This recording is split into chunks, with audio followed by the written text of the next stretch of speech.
Salute squatters, welcome to Squatter Camp Podcast.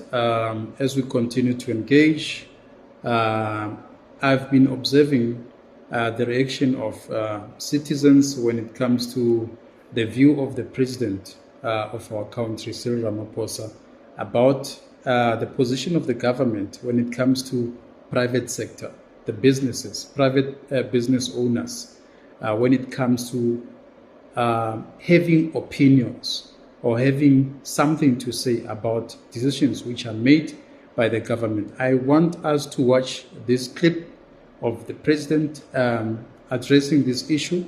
Then let's talk after this video. Myself and John Steenhuisen, the leader of the Democratic Alliance, and I can say that business does not dictate what happens. One in government does not dictate what happens in the ANC that I lead. We take our own decisions based on our considerations of everything that will advance the interests of our people. But of course, like any other citizen, they are entitled, as any citizen is entitled, to express their views, their wishes, and their fears. And all of us here as South Africans, we have views and fears and aspirations, so they too are entitled to do so. But in the end, I want it to be clear that the ANC will not be influenced by what business says. We are principally influenced by what our people say. And so we are not under pressure from business or whoever. If we are under any pressure, it is pressure that comes from our people, and our people as a whole, not only ANC members. And the pressure that comes from our people is about poverty, it's about inequality and unemployment. And those are the issues that influence our decisions. And so therefore we have to heed what our people are saying. Well, we have heard what the president has said, and I'll put my view, by the way, on this issue. He is actually saying the businesses, the private business owners, cannot actually dictate to the decisions which are made by the government when it comes to running of the state affairs and all of that. Let me paint this picture for you, squatters. Private businesses are capitalists, are people who are actually focusing on the profit more than anything else. So he is well within his right, the president, to say so.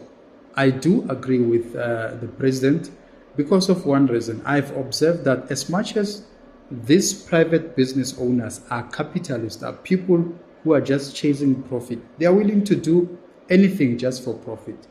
They find every legal way, every possible legal way to break the law so that they can benefit, especially when it comes to making more profit.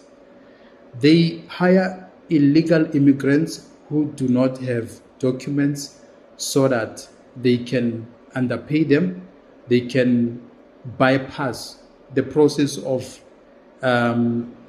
registering them with Department of Labor, paying UIF, paying all those benefits. They bypass every law which is implemented by the government so that they can make more profit and they can continue to gain more profit, to make more profit out of this whole kind of shortcut scenarios which are benefiting them from a profit point of view. So if I'm a president, I will not allow these people, most of the time, business owners, they break the law. They find every possible legal way to do so. And most of the time, 80% of times, because there's too many businesses, the government is overwhelmed and all of that. So they continue to get away with such. Now let's watch the second clip of the president talking about America. So his view actually is saying we would not interfere in what is happening in other countries. Let's watch this. We'll continue engaging. As regards what is happening in the United States, we have noted and we have seen some of those demonstrations, and these are matters that are happening in the United States, and we will therefore not be opining on what happens in other countries, as we don't believe that it's correct for anybody to be opining on what happens in our own country, because we don't want to interfere. Entirely, I agree with the president. Here's the problem. It is a well-known fact now that Donald Trump hates Africa. Donald Trump is intending to punish Africa. He wants to cripple Africa. I don't know how the Americans got to trust this man with their vote. By the way, yes, despite everything that is happening in our country, we have got our own issues. Now the president is insisting that let us focus on our issues. Let us actually not interfere with what is happening on other countries, because the minute we focus on other countries, what is happening there, then we are standing better chances of destroying what we have. Let's focus on what we have. We've got issues of GNU here. Issues of GNU, the Democratic Alliance is acting up, is causing drama and all of that. And by the way, we can blame whoever voted. Let's say Action SA, BOSA and IFP voting with the ANC to pass the budget. But at the same time, how long were we going to wait, to be held ransom that we can't move on with government affairs? At some point, we had to move on. Number two, the social grants, disability grants, child grants, and all of those benefits have actually been increased. That's what makes, because it's so sad for people who are vulnerable not to get any kind of increase.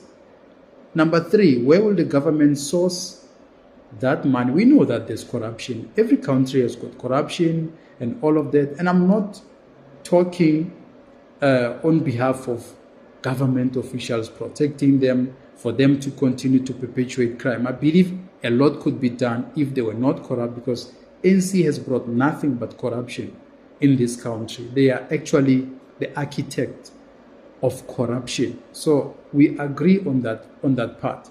But if we continue to be stuck on this budget, then how are we going to move on from this? Because it's more like the parliament can't function because the Democratic Alliance doesn't want to agree with the ANC on certain deals, and they wanted to strike a deal via scrapping of the land expropriation bill and all of that. So we know that we have got issues which are bothering us very much so in our country. Going back to the businesses. The businesses, if we allow them too much space, they create vacuum within the government sector. They will collude with these politicians. They will invite or attract these politicians to become shareholders. It is what they do, by the way. It is what they have actually done. They've survived for the longest time.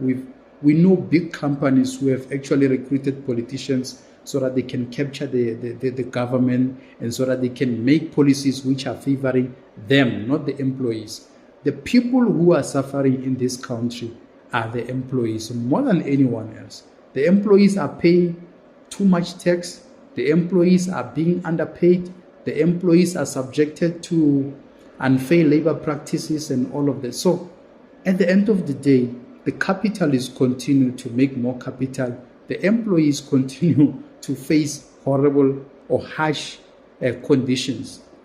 Even when it comes to promotions, and there's no transformation at all. Especially Black South Africans, they continue to remain on lowest positions. Those who are lucky, at least they become managers. Those who are very, very, very lucky, despite your education and all of that, there's a lot of black professionals who are highly educated, but they cannot be promoted because of there's no transformation. Because of the color of their skin, they cannot get such positions. We have seen other races getting more privilege, even if they don't qualify. they get more privileges and they ascend into those senior positions because of the color of their skin. It's a fact. There's no other way to put it. So the president is quite right about what he said, but at the same time, he's bluffing. He knows he doesn't mean what he's saying. Secondly, he's saying the people will actually dictate to the government what they want. Currently, the employees don't have a say in South Africa. You will be dismissed unfairly so. You'll lose a case at CCMA.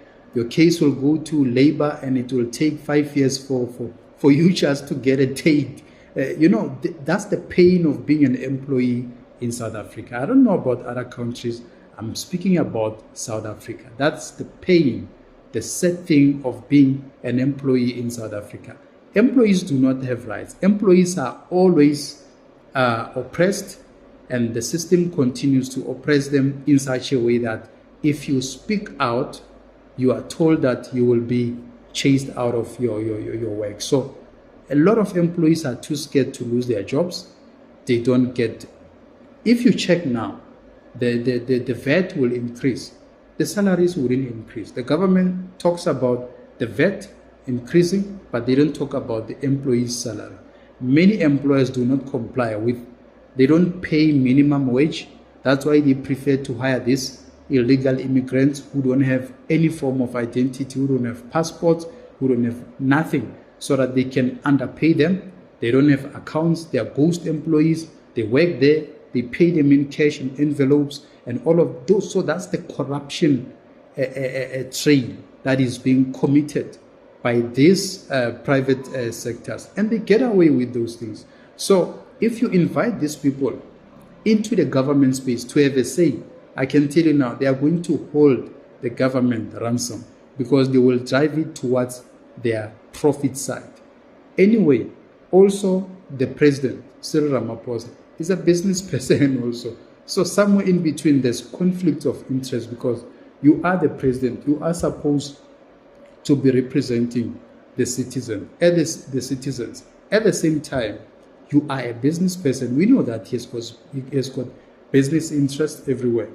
The Marikana issue, the miners were fighting for their rights, for their constitutional rights, that they must get at least 12.5 salary because they are working with a high risk. They are generating billions for these private companies.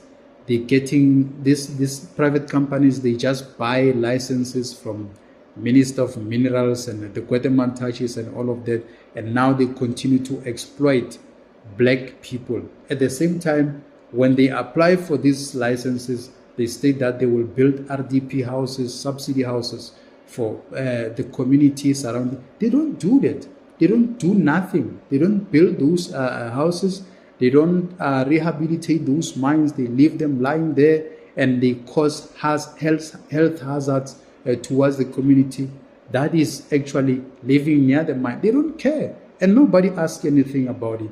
And we continue to believe in these politicians saying they will heed on our calls when we tell them that this is what we want. They'll never listen to us. They'll never listen to us. By the way, what he's saying, it's a fact, but it's a fallacy. It's something that doesn't really exist. That's my view, squatters. It's so sad to be a South African, especially a black South African in 2025, because we will never get back the land. The land expropriation will remain there, gather dust. That bill will gather dust there because Donald Trump is planning on penalizing South Africa, especially South Africa. And he's not actually fighting South Africa as such. He's fighting Cyril Ramaphosa. So this war of these two gentlemen has actually reached a point where now it is getting personal, that I will punish your country so that you look like a failure. So you look dumb to your people. So that's what actually Donald Trump is doing. And at the same time, there's this man who's a racist, Elon Musk. He's actually influencing Donald Trump. At the same time, we've got AfriForums and Solidarities.